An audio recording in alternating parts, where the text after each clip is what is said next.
nuestro invitado necesita poca presentación, así que nada más les quiero dar la bienvenida a nombre del Grupo Planeta.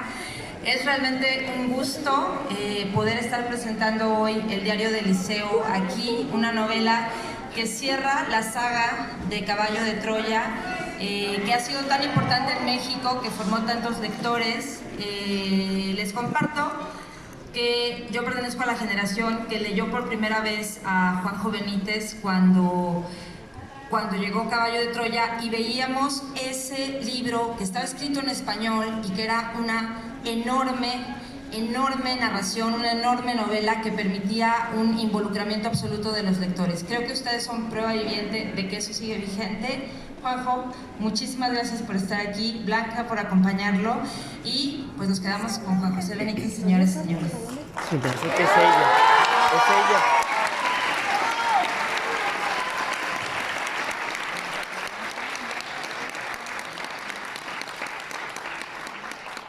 Bueno, para un tímido como yo, este es el fin del mundo.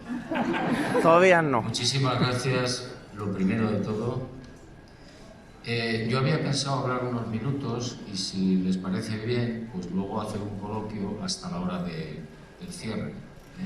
Siempre es mucho más interesante, por lo menos para mí, que ustedes planteen las preguntas que tengan sobre el tema que quieran.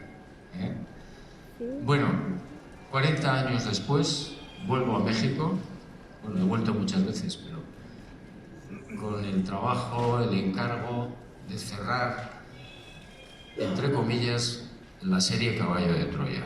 40 años hace que yo acudí al Distrito Federal para presentar un libro que se llamaba El Enviado, donde yo contaba una serie de investigaciones con científicos que habían trabajado con la sábana santa de Turín en 1978. A mí me impactó de tal manera aquellos 200 experimentos que hicieron, que demuestran que la sábana santa es auténtica. El carbono 14 se hizo mucho después sobre unos trocitos de tela que estaban cosidos al lienzo y por tanto sí eran del siglo XII y del siglo XIII, pero no la imagen que contiene. Bueno, a mí me impactó tanto aquello que el bueno y maravilloso Jacobo Zabludowski me hizo una entrevista en la televisión y yo le vi hablar con mucho entusiasmo sobre Jesús de Nazaret. Recibí una llamada de un señor que decía ser ex oficial de las Fuerzas Aéreas Norteamericanas y quería verme, quería hablar conmigo. Este hombre estaba en Tabasco. Yo recuerdo que esa noche pensé, dije, bueno, mientras hablaba con él, dije, esto me huele a fenómeno OVNI. Yo ya llevaba investigado algo y dije, vale. Recuerdo que puse el dinero que tenía encima de la cama en la habitación del hotel y no llegaban a $47. Entonces, bueno, me fui, hablé con él, tuve una serie de conversaciones posteriormente y así arrancó Caballo de Troya. Y ahora, pues muy bien, 40 años después, tengo el privilegio y la satisfacción de cerrar esta información en México, en mi querida Guadalajara. Creo recordar que estrené la Feria Internacional del Libro, o sea que fíjense ustedes si soy mayor. Bueno, pues...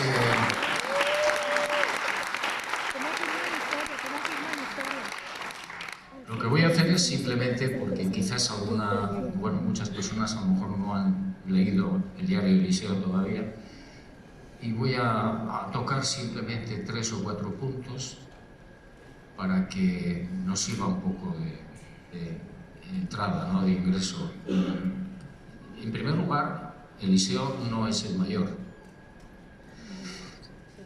Para aquellos que lean el Diario del Liceo se darán cuenta inmediatamente, incluso por la redacción, por el tono, por el estilo. Es mucho más duro. A mí la información me pareció interesantísima, pero reconozco que no es el mayor. El mayor era un personaje entrañable, asequible, cercano, noble, diáfano, transparente. Y este señor, pues no parece que fuera así, aunque, en fin, al final del libro hay un giro espectacular, que no voy a revelar. Entonces, a mí me impactó mucho varias cosas. Primero, los objetivos que él reconoce desde el principio que tiene como militar, que no son los objetivos que tenía el mayor. Objetivos oscuros, tratar de conseguir muestras biológicas del maestro, de su familia, de María, de la madre, sangre sobre todo, para intentar clonar a Jesús de Nazaret. No es ninguna tontería, no es ciencia ficción. Precisamente uno de los asuntos más peliagudos que yo he podido estudiar en los últimos años es la sangre que indudablemente existe en la sábana santa de Turín y que por procedimientos técnicos en los que no vamos a entrar ahora, pues sería muy árido, se puede llegar a conseguir la clonación de esa criatura, por supuesto física, nunca mental o espiritual, eso es casi imposible, supongo. Entonces, eso fue lo primero que me impactó, es decir, cómo el tipo, Eliseo, lo dice desde el principio. Dice, señores, este es mi objetivo, lo voy a conseguir y lo voy a cumplir. Por eso le sigue al maestro. Y cuenta lo que ocurre, ¿no? Esta segunda parte que les voy a comentar es también muy interesante para mí. Eliseo cuenta la trama larga, prolija, impresionante, que le van tejiendo los enemigos del maestro a lo largo de su vida de predicación, casi 4 años y un poquito más. Cómo los sacerdotes, cómo los secuaces del tetrarca Herodes Antipas, la propia Roma, con Poncio a la cabeza. Él estaba allí desde el año 26 y tenía una red extraordinaria de espías, de confidentes por todas partes, y estaba al tanto de lo que hacía y de lo que decía Jesús. Y por supuesto su mujer, Claudia Procla. Entonces, esa trama de cómo los enemigos de Jesús van urdiendo la tela de araña, ¿no? ¿Y por qué? Es decir, ¿qué les molestaba a Jesús de Nazaret? Jesús de Nazaret, como ustedes seguramente saben, era un hombre muy transparente, muy transparente. No ocultaba absolutamente nada o casi nada. Y claro, cuando empieza a predicar y los sacerdotes se dan cuenta de que este señor cura gratis, primero se quedan perplejos, y cuando verifican que es cierto que hay muchas curaciones gratuitas, no cobra dinero, se ponen en contra inmediatamente. En aquella época, tanto en el templo de Jerusalén, sobre todo en el templo, como en las sinagogas que estaban repartidas por todo lo que era la provincia de Judea, Israel actual, para que te perdonaran las faltas o los supuestos pecados que podías tener, tenías que ir al sacerdote de turno, decirle, he cometido tal pecado, y pagar. Imagínense ustedes qué negocio impresionante. De repente llega un caballero que dice, yo te curo a ti, a los leprosos, la curación masiva de Saidan, de la que sale beneficiado Eliseo, por supuesto, que la tienen en el Caballo 9, si no recuerdo mal, y además no cobra. Inmediatamente, como ustedes pueden imaginar, se pusieron en contra. Y además, este hombre hablaba de su padre, del Padre Azul, como si fuera familiar suyo, directamente, de tú a tú. Eso era una blasfemia. Nadie podía hablar así del viejo Yahvé. Bueno, hay una serie de detalles que hacen que todo el mundo, sacerdotes sobre todo, se pongan en contra y traten y traten de anularlo. Para eso, lo leerán en el libro, establecen una serie de confidentes que le van acompañando para pillarle y cuando llegue el momento, pues juzgarlo y en principio lapidarlo o decapitarlo. La intención de los judíos era esa, juzgarlo o no juzgarlo y matarlo, pero matarlo por lapidación o por decapitación. Había otra tercera alternativa que también la contemplaron, que era enterrarlo hasta la cintura prácticamente en tierra y meterle una tela ardiendo por la boca, con lo cual el sufrimiento era horrible y terminaba muriendo, claro. Bueno, pues todo eso lo organizan, a mí me entusiasmó cómo lo cuenta Eliseo, ¿no? Lo hace en ese aspecto muy bien, es decir, cómo va organizando, cómo detecta todo. Y luego quizás uno de los temas que más me impactó, porque no están en los evangelios, ni lo encontrarán nunca, porque no interesaba, claro. Luego hablaremos, si ustedes quieren, del desastre de los evangelios canónicos, con todos mis respetos, y lo quiero decir ahora por delante, para los que sean creyentes y practicantes. Yo no lo soy, pero respeto, por supuesto, todas las opiniones. Y bueno, entonces, a mí me impacta mucho el distanciamiento que hay entre Jesús de Nazaret y su familia. No lo verán en ningún sitio, pero fue terrible. Y ahora explicaré un poco por qué. Es decir, María tenía muy presente la presencia de aquel ángel que le anuncia algo muy diferente a lo que te han contado en los evangelios, pero bueno, eso es otra historia. Y ella piensa que su hijo va a ser el Mesías. Pero claro, los judíos en aquella época, y todavía hoy, los que creen que está por llegar, pensaban que el Mesías era un Mesías político, militar, libertador, rompedor de dientes, que llevaría a la nación judía a lo más alto.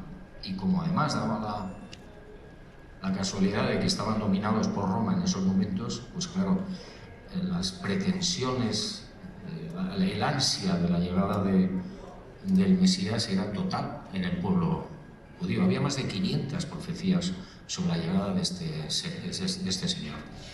Y Jesús, desde el primer momento, se lo dice a su madre y a sus hermanos, a su familia, y le dice: no, yo no soy esa persona, yo no soy el Mesías, yo soy otra cosa, mucho más importante, diría yo.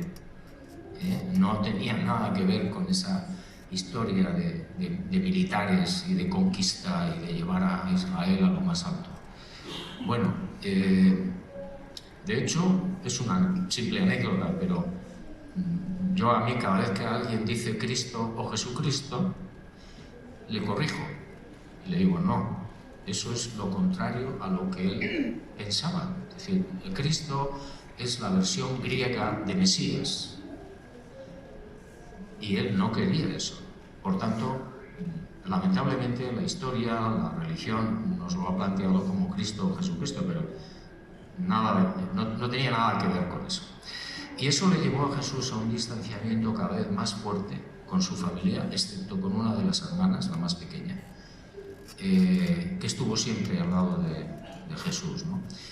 Un distanciamiento que llevó a momentos de gran tensión. Y yo les invito a que lean el diario de Eliseo con gran detenimiento, despacito, no corran, aunque les moleste cómo lo cuenta Eliseo y las cosas que hace Eliseo, que algunas pues son, en fin, subidas de tono, pero bueno, yo creo que es lo normal en la vida de cualquier ser humano, creo yo, o de muchos seres humanos.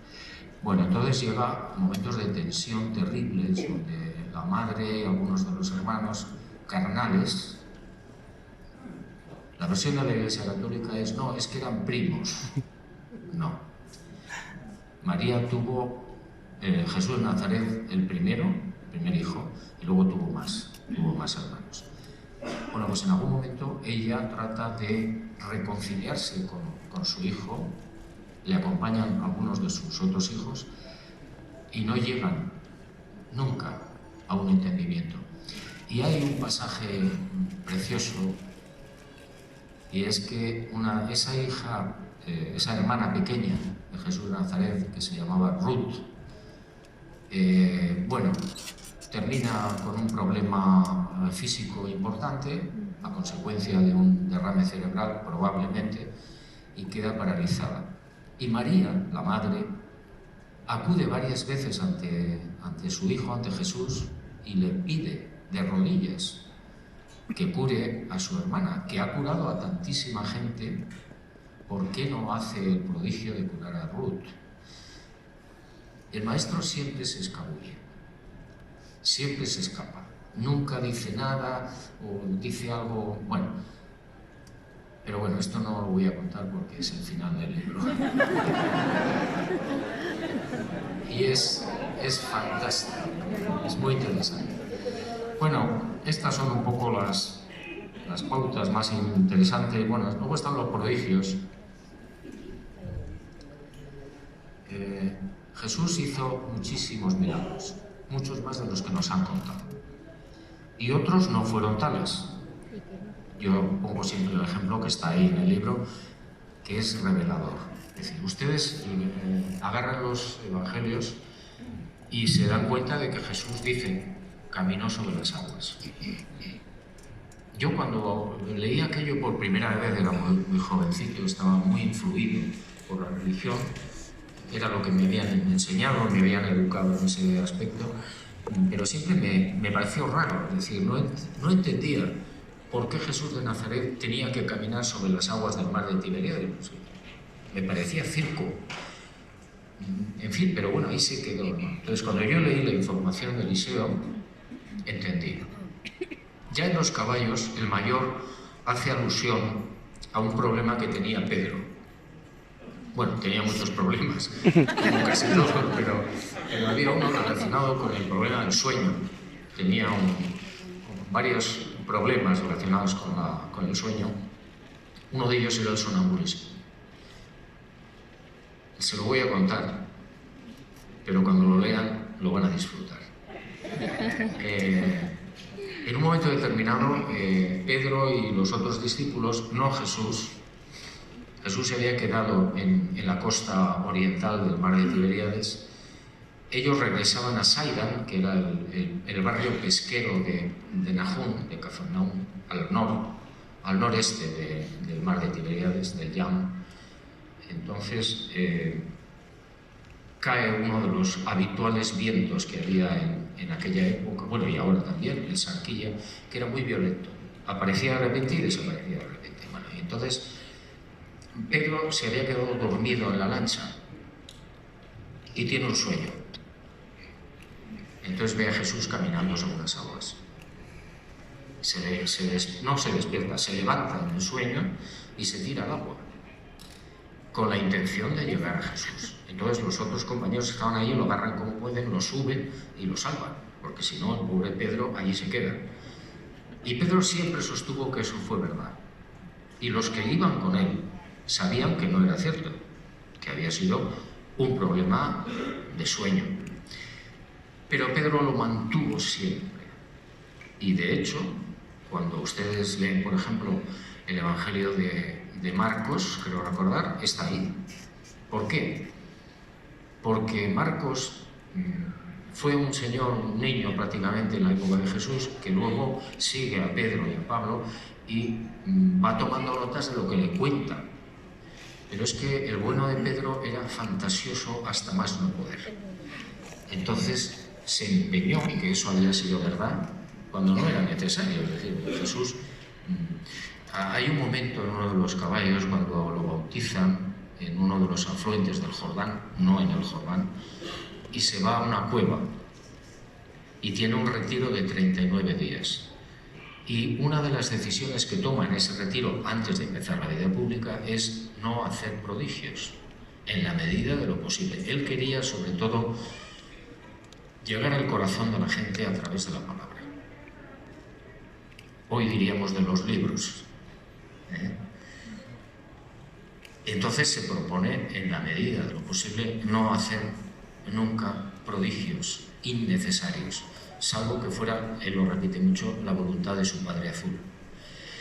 Entonces, ¿qué necesidad había de que Jesús caminara sobre las aguas? Ninguna. Ninguna. Entonces, esto es otra pincelada más de cómo los evangelios canónicos están manipulados, tergiversados y escritos de acuerdo a los intereses del momento y de la creciente iglesia primitiva. Yo pongo siempre el mismo ejemplo. No está en los caballos ni en el diario Eliseo, pero es una deducción de esa información. Cuando Jesús muere en abril, el 7 de abril del año 30 de nuestra era, Pedro y el grupo se encuentran con un problema importantísimo. El mensaje de Jesús es muy diferente a lo que te cuenta la religión. Jesús vino básicamente a 2 o 3 cosas. Una, decirle a la gente: hay esperanza. No todo está perdido, no todo es oscuridad, aunque lo parezca. Todos ustedes han sido imaginados por el Padre Azul y todos ustedes son espiritualmente hermanos e inmortales. Ese fue el gran mensaje de Jesús. Pero claro, Pedro y los otros se dan cuenta de que eso en mitad de la sociedad judía, donde estaban, no vendía.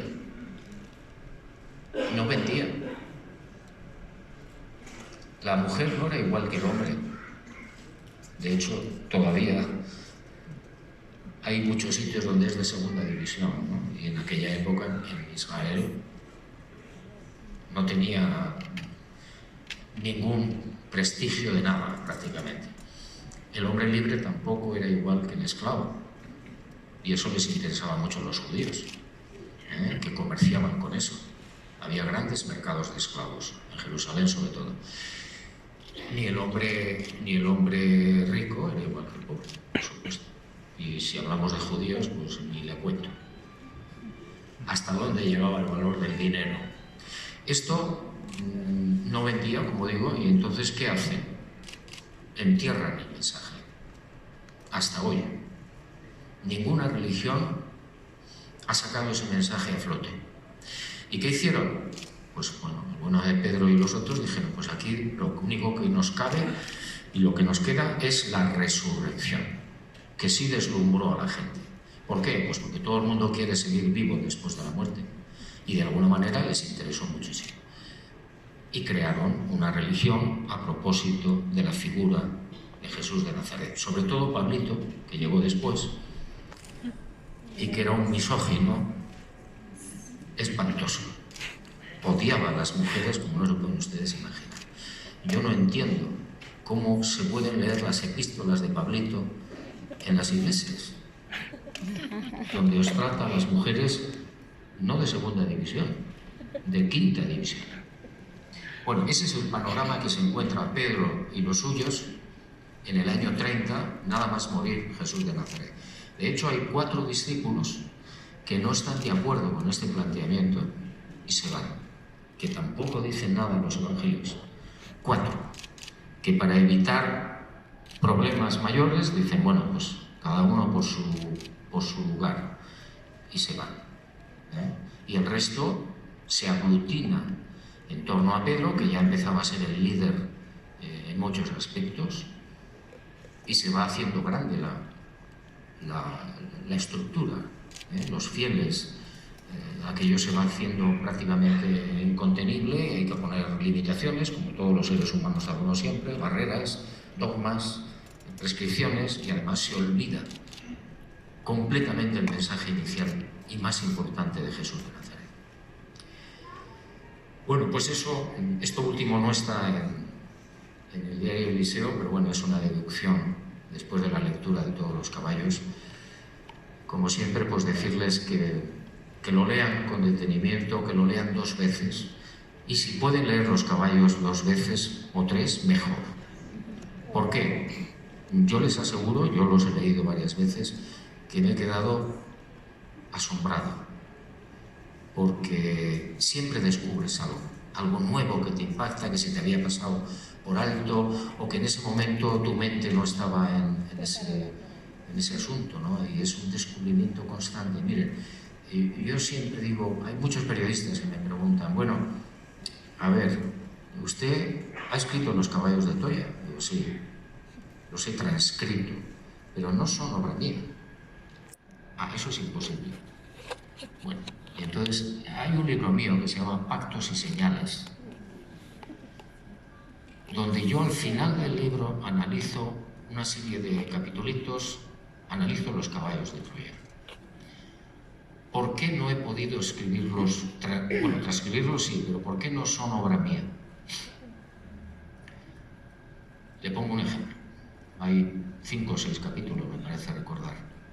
Cuando Jesús de Nazaret muere, se aparece 19 veces a una serie de gentes.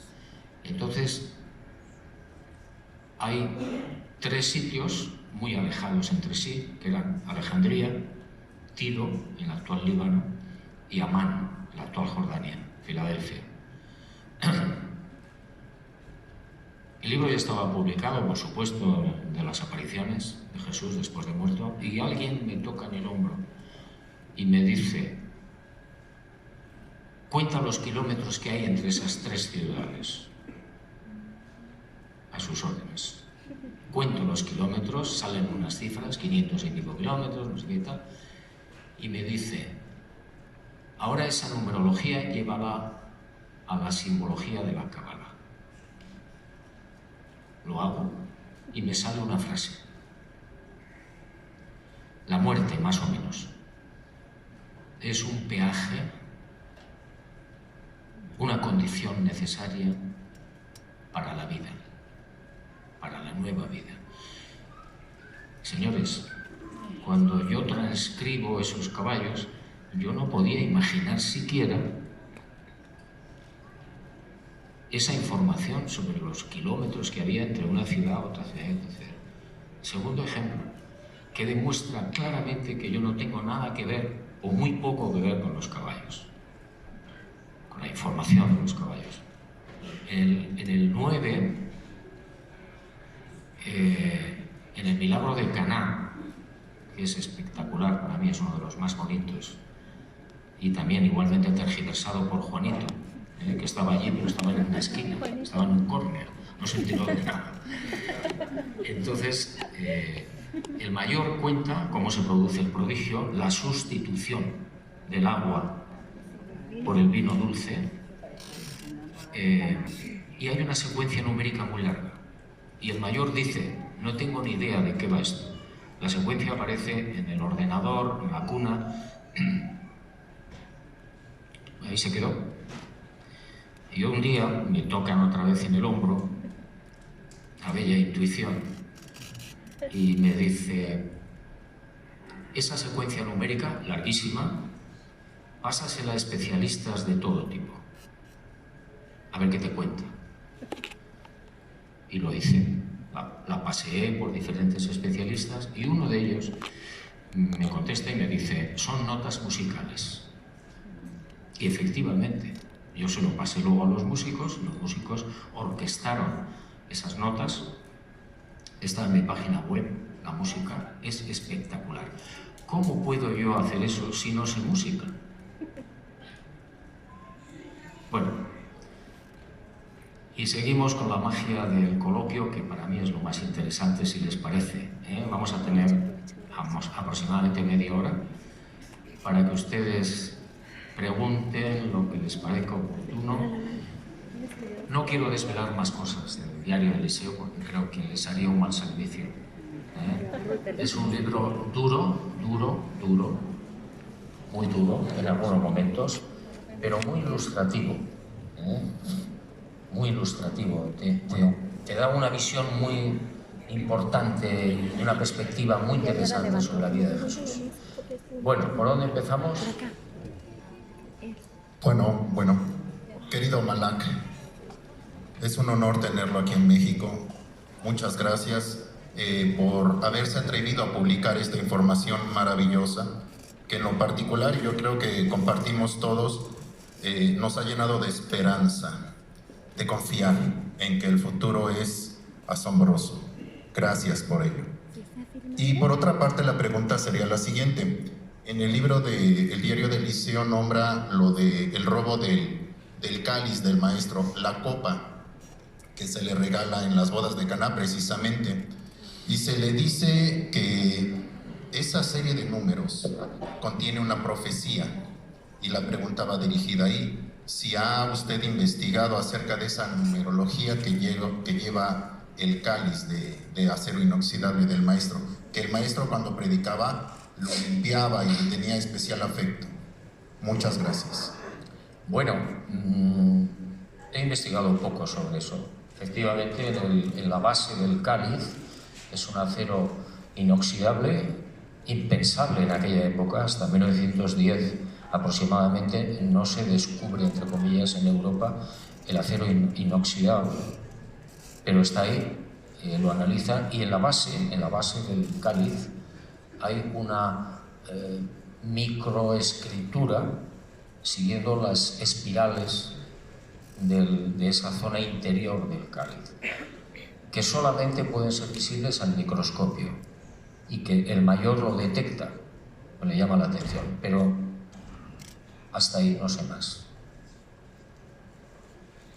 ¿Más preguntas? Aquí. Hola. Querido maestro. No me llames maestro, por favor. Sí, no, pues Soy mayor, pero... Oiga, no, para decirle que lo respeto muchísimo. Y bueno, tengo sus libros, no todos, sí. Acerque el micrófono. Sí, y desde 1986. O sea, empecé pues a leerlos poco a poco y sí, batallé mucho para tener todos sus libros. Entonces, yo sí los volví a leer porque, como dice usted, una vez que lees todos, dices, ¿qué pasó aquí? Entonces sí, volví a leerlos y pues soy su fan nada más. Gracias.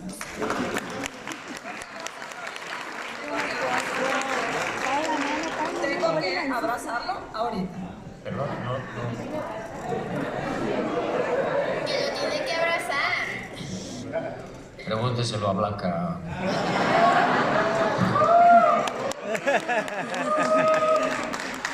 ¿Más preguntas? Bueno, acá estoy. Juanjo, buenas noches. Buenas noches. Yo vengo aquí a darte las gracias por estos 35 años de esta historia que llegó a nuestras manos, de este relato. Yo tuve la oportunidad de verte en ese programa de Jacobo. ¿Sí? Ese 84, sí, estaba con mi papá viendo el programa y mira, se me pone la carne de gallinita, man, porque ese día me llegó el mensaje y compré esa semana el libro. Y aquí estoy porque hoy cumpleaños mi hijo, 35 años. Entonces, es todo un ciclo, tú ya sabes cómo es esto, ¿no? No hay nada de casualidad. Es bien interesante porque yo ahorita estoy radicando en Colombia y tengo un recorrido impresionante para llegar hoy aquí. Pero bien interesante, Juanjo, porque más bien esto es para darte las gracias por toda esa pasión, por todo lo que nos has brindado, por despertarnos, porque es antes y después de los caballos. Muchas gracias.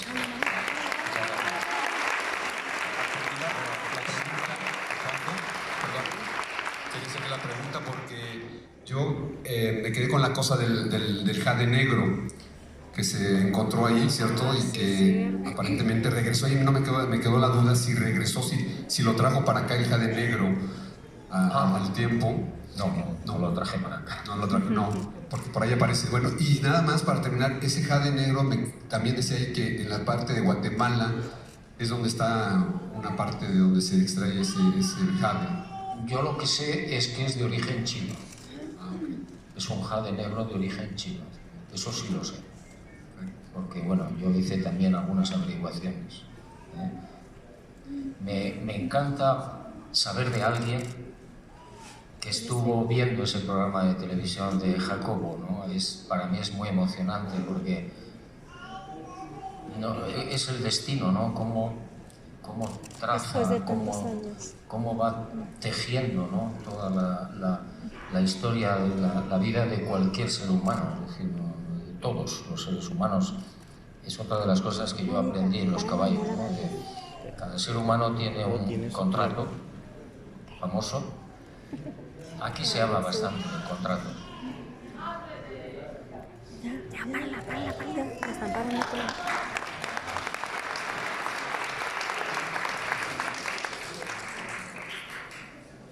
Buenas noches. Me gustaría saber cuál es su percepción del Maestro Jesucristo, después de todo lo que ha hecho. Le oigo mal. Le oigo mal. Estoy un poco sordo, ¿eh? ¿No yo? Bueno, buenas noches. Me gustaría saber cuál es su percepción del Maestro Jesucristo, después de todo lo que ha escrito. Mi percepción. Exacto. Pues mire, yo después de toda esa información y de pensar muchísimo, creo que es un hombre Dios. En mi caso, bueno, y en el caso de ustedes, creo que el creador de todo un universo, quizás la Vía Láctea, la galaxia que conocemos, sería la aproximación más cercana a su reino. Esto nos llevaría muy lejos, porque cada galaxia, cada universo local necesitaría un Dios con mayúscula. Imagínense, son miles de millones de galaxias. Lo que pasa es que yo creo que el gran problema de Jesús de Nazaret, o uno de sus grandes problemas, fue la aproximación a la verdad. Era muy difícil para él, en aquel tiempo y todavía hoy, el poder hacerles explicarles a la gente cuál era su reino, quién era él, de dónde venía, qué relación tenía con el Padre Azul. Era muy complicado, y de hecho lo es todavía. Y luego llegó la religión y lo tergiversó todo más, todavía más. Entonces mi percepción es un hombre Dios, un hombre nacido en Belén, con la estructura de un ser humano normal y corriente. Yo creo que en absoluto fue concebido por obra del Espíritu Santo, porque hubiera sido niña. Si hay algún especialista en genética, sabrá que el código femenino es uno muy concreto y el masculino también. Si no hubiera habido obra de varón en su concepción, hubiera sido chica. Pero además es que yo creo que el Padre Azul no crea problemas añadidos. Es decir, no había ninguna necesidad de que fuera concebido de una forma extraña. Eso ya es un asunto que empieza en el siglo IV, con un papa que no estaba muy bien de la cabeza y que odiaba a los judíos. Entonces ignora una ley que existía entonces, que era la ley de los bastardos, donde se establecía una normativa que los dejaba fuera de juego constantemente. Si Jesús hubiera sido un mancebo, un bastardo, no hubiera podido ni hablar en público. Entonces, hombre, por supuesto, un bello ejemplar, además, para aquella época, 1,81 m, y Dios. Un Dios que recupera su divinidad, según yo tengo entendido, cuando cumple 31 años. Jesús no muere a los 33. Jesús muere cuando iba a cumplir 35. Muere en abril y él nació en agosto. Lo siento por las navidades paganas. Pues así. Eso fue también otra manipulación de la religión. Había una fiesta pagana muy antigua que se llamaba las Dualias, donde la gente celebraba el alargamiento de los días. A partir del 21-22 de diciembre empezaba a ganar la victoria del sol. ¿Y qué hacían? Se reunían en el templo, iluminaban todo, hacían una cena estupenda, se intercambiaban regalos y celebraban la victoria del sol. Y la Iglesia Católica, siglo IV, dice: no, esto no puede ser. Y cambiaron la fecha del nacimiento de Jesús al 24 de diciembre y se quedaron tan anchos. Entonces, para mí es un hombre y es un Dios. Recupera la divinidad, es un misterio. En el Monte Hermón, cuando él tenía 31 años. A partir de ahí empieza prácticamente los prodigios, un poquito después. Por último, ¿piensa usted que murió en la cruz Jesucristo? ¿Cómo? Si piensa usted que murió en la cruz el Maestro Jesucristo. No le oigo. ¿piensa usted que murió el Maestro Jesucristo en la cruz? ¿Sí? ¿Sí escuchó? No, no le oigo. Ah, ok. Que si piensa usted que el Maestro Jesucristo murió en la cruz. Ah, sí, sí, por supuesto, por lo que yo sé, vamos, lo poquito que sé, por supuesto que murió aproximadamente a las 3 de la tarde del 7 de abril, después de una agonía terrorífica, con un problema, desde que lo prenden prácticamente no llevaba alimento encima y padeció sobre todo mucha sed y los dolores de las torturas fueron espantosos, mucho peor de lo que nos han contado, pero yo sí creo que murió en la cruz. Hay muchas leyendas sobre que si lo desenclavaron, lo bajaron, lo curaron, se lo llevaron no sé dónde, a Egipto, a la India, no sé qué. Jesús murió en la cruz y punto. Y resucitó a los 2 días, no a los 3. A ver, buenas noches. Quizás me estoy extendiendo mucho, ¿no? Buenas noches. Es un honor que esté con nosotros. Yo tengo varias preguntas. La primera es, ¿qué pasó con el misterio de los niños luna y los papiros que le entregaron a Jasón, que se quemaron? ¿No se supo de qué hablaban? Bueno, eso está explicado en uno de los caballos. Hay un incendio y esos papiros se queman. Era la peripecia de Jesús de Nazaret durante 2 años largos por el Mediterráneo. Una peripecia secreta que nadie conoce, donde pasaron muchas cosas. Ese es el secreto de un libro que espero que salga, no sé cuándo, depende de la editorial, que se llama Rayo Negro. Una última pregunta. Usted que estuvo con Jasón y estuvo con Eliseo, ¿qué experimentaron ellos al estar al lado del Señor Jesús de Nazaret? ¿Amor incondicional? ¿La dicha? No sé, muchas emociones juntas en una. Mire, yo de eso hablé solamente con el mayor. Con Eliseo yo tuve 2 entrevistas muy breves. En una me entregó una información, que es esta, y en la segunda me entregó una información todavía más rápido, mientras veíamos una cascada. Y lo único que me preguntó, y fue un comentario, pregunta, mientras mirábamos aquella cascada en Noruega, me dice: ¿usted cree que las aguas se suicidan en las cataratas? Acto seguido me dio algo y desapareció. Blanca se había quedado en el tren porque tenía frío, creo recordar. Pero con Eliseo no me dio tiempo prácticamente a hablar de nada. Con el mayor sí. Y le aseguro que a mí lo que más me impactó fue la mirada. La mirada lo decía todo, como casi siempre. Acá. ¿Más preguntas? Acá. JJ, acá.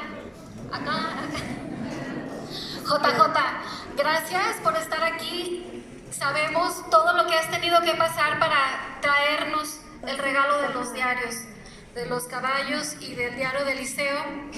Y deseamos, como inicia tu libro, que de aquí en adelante tu vida sea cuesta abajo y que vengan puros regalos. Yo creo que todos te lo deseamos. Y también quiero preguntarte por Eliseo. Eliseo, a la fecha en que tú te entrevistas con él, debía de ser ya mayor, y tú describes a un hombre treintañero. ¿Por qué viajaría al futuro a entregarte la información y por qué hasta octubre del 2019? Esa sería la pregunta. Empiezo por el final. Yo se lo pregunté y me dijo que era un aniversario. No he podido saber a qué aniversario se refiere. Yo la única interpretación que puedo hacer sobre esa pregunta es que cuando Eliseo es curado en Saidan, me parece recordar que es el caballo 9, de un mal que tenía muy importante, el tipo que podría tener ahora 70 y se ve afectado por esa curación. Pero no sé explicar más. ¿Pero crees que haya viajado al futuro para entregarte la información? No, yo lo que creo es que la posible juventud, entre comillas, de este señor se debe precisamente a la propia curación. ¿Y qué permaneció? No tengo ni idea. Buenas noches. Buenas noches. Le doy las gracias por el tiempo que nos está dedicando. Una de las preguntas que realmente me intriga y no encuentro respuesta, ¿qué pasó con las monedas que le ponen al maestro cuando muere? ¿Qué pasa con esas monedas? No se vuelve a hablar más de ellas. Yo no recuerdo que se hable de esas monedas en la información que tengo yo de los caballos. Se dice que eran unos leptones, que era calderilla, y que era la costumbre, o bien cerámica, era la costumbre de ponerla sobre los párpados de los fallecidos para que no se abrieran los ojos, ¿no? Todavía en algunos sitios del sur de España todavía se hace. Es decir, gente mayor que cuando muere alguien de la familia les colocan una monedita o una piedra o algo de cerámica. Pero yo no he sabido más de qué pasó. Me imagino que ninguno de los que, el mayor en este caso, no supo más de esa historia. El mayor entra, a ver si recuerdo bien, entra en la tumba y lo que le llama la atención es la sábana, que estaba plegada. Como si, él lo explica como si alguien con una jeringuilla gigante hubiera absorbido el cadáver, ¿no? Y la sábana que lo cubría se desinfla, que era también muy extraño, ¿no? Pero de las monedas no sé, no tengo información. Igual, de este lado, a su derecha, en la esquina, Juan José. Buenas noches, Ricardo Sotelo de Canal 10. Es una pregunta muy personal para usted. Si considera que ha pagado un precio por divulgar esta historia, ¿cuál sería? Esa es una. Y otra rápidamente, porque el tiempo se consume. ¿Hay alguna prueba fehaciente que pueda usted demostrar de Gog? Gog. Bueno. El 2017. Sí, he pagado un precio, claro. Desde el primer día que salió el Caballo de Troya 1, 84, abril del 84, Semana Santa, yo he padecido, con mayor virulencia o no, los ataques sobre todo de la jerarquía eclesiástica de la Iglesia Católica, de algunos, porque otros muchos sacerdotes con los que yo he podido conversar se han mostrado totalmente de acuerdo con la información de los caballos. Pero ha habido sectores, jerarquías, nombres propios, uno de ellos un cardenal de Guadalajara, que ha prohibido mis libros. Pero bueno, digamos que esos son gajes del oficio. Y lo mismo que el torero sale a torear y sabe lo que le puede pasar, pues yo sé que hay mucha gente que bueno, que o están fanatizados o creen a pie firme que lo que dice la Iglesia Católica es eso y no les gusta que alguien plantee otra cosa, ¿no? Y Gog, pues yo preferiría no hablar de eso, porque es extraordinariamente desagradable. Disfruten del momento de la vida y de la hora. Ojalá esté equivocado. Es el único libro que no recomiendo. Lo dice ahí. Lo siento por vosotros, pero si pueden no lo lean. Buenas noches. Juanjo, aquí. Hola, soy Miriam. Vengo también, bueno, no desde Colombia, pero desde Monterrey para venir a la presentación del libro. Ya casi lo acabo. Tenía dos preguntas. Una es sobre si puedes contar algo sobre los capítulos que la editorial no quiso publicar, que se quedaron fuera. ¿Qué tipo de información tenía? ¿Qué escritos? ¿Qué escritos? Los capítulos que no salieron. Las páginas que quitó la editorial. Sí. Y otra pregunta, ¿qué piensas de la información que que cuentan Jasón y Eliseo, que son tipo mentiras, que ellos mismos, que dicen que contaron mentiras para que la información que te pasara tuviera un poco de duda, si era real o no. ¿Tú qué piensas? ¿Tú te diste cuenta de esas mentiritas o errores en la información que te pasaron? Bueno, la segunda parte no he oído absolutamente nada. Contestaré a la primera. Sí, hay, por consejo de la editorial, cuando iba a salir El caballo 9, es un libro muy grande, muy denso, muy voluminoso. Entonces me sugirieron si yo podía quitar una serie de páginas. Entonces, sí, miré, hay un momento en el que ellos están huyendo, Jesús y sus discípulos están huyendo y huyen durante 6 meses. Bueno, entonces yo lo que hice fue sacar esas páginas, que espero que se publiquen no sé cuándo. Se titula Belén, porque la mayor parte de la acción transcurre en esa zona y cuentan unas cosas muy interesantes, sobre todo sobre la matanza de los inocentes, la estrella de Belén, los magos. Bueno, es una historia muy bonita. Y la última parte no he oído nada. Apoyen con las manos, por favor. Bueno, más preguntas, acerquen por favor el micrófono. Apoya con la mano, por favor. Buenas noches. Aquí en la esquina. Sí, una pregunta. Buenas tardes. Y en parte, ¿usted cree que falta algo más que explicar en sus libros? ¿Algo falta? ¿Información? En mis libros, muchísimo. Ahora mismo sigo las investigaciones del fenómeno OVNI muy de cerca. Es otro asunto bien importante para la humanidad, pero bien importante. No urgente, pero sí muy importante. Entonces estoy tratando de sacar a flote poco a poco pues toda esa información que no es mía, y es un poco el territorio trascendental en el que yo estoy ahora trabajando. Muchas gracias. Acá. Nos quedan 15 minutos, me parece. Por favor. Acá no. 5 minutos. Acá, Pues, por favor. Acá. Buenas tardes. Ábrelo. Bueno, sí, Juanjo, acá frente a ti. Buenas noches a todos. Un privilegio haberte conocido y coincidir en esta vida. Gracias a ti, gracias al mayor, gracias a Eliseo, donde quiera que esté, ojalá y nos vea y sepa que estamos contentos de haber escuchado otra cosa que no nos cuentan las religiones, que nos abran los ojos. Mi pregunta va relacionada con Mirlo Rojo.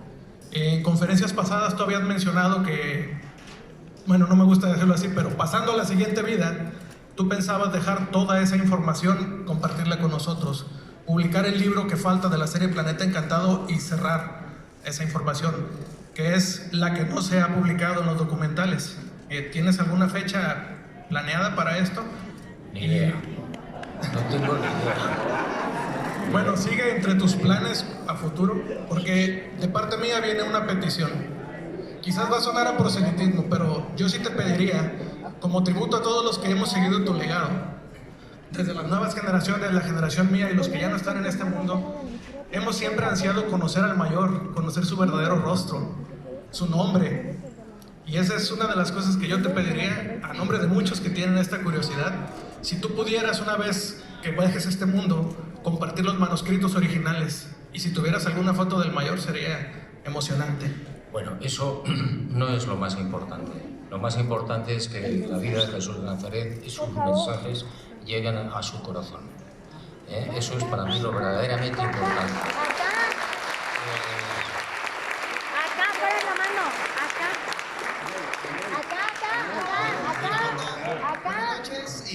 Libro Rojo es un libro que yo me gustaría escribir. Es una de las... No quiero que se rían, pero es uno de los 200 libros que están en proyecto. Oye. Que no voy a poder cumplir, como ustedes pueden imaginar. Pero bueno, voy a intentar hacer una selección en prioridades y Mirlo Rojo es uno de ellos. Es uno de ellos. Lo mismo que tengo otro sobre México, que me parece fascinante, que se llama Indios Verdes. Indios Verdes es una serrería que creo que existe todavía en el Distrito Federal. Y bueno, en el año 59 México tuvo un papel destacadísimo a la hora de que los norteamericanos se pusieran por delante en la carrera espacial. Ah, sí, es cierto. Ya no les cuento más. Buenas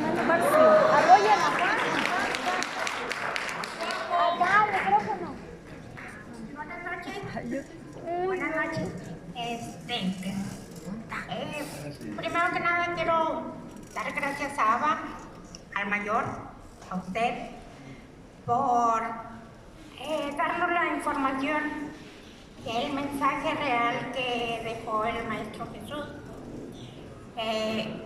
Y gracias porque a esta información he dejado de temer a la muerte. Y yo lo entiendo que la muerte es la felicidad del alma cuando pasemos al otro lado. Y quisiera saber si habrá un documento o alguna información, si le dejaron el mayor o Eliseo sobre quién era el hombre de la sonrisa encantadora.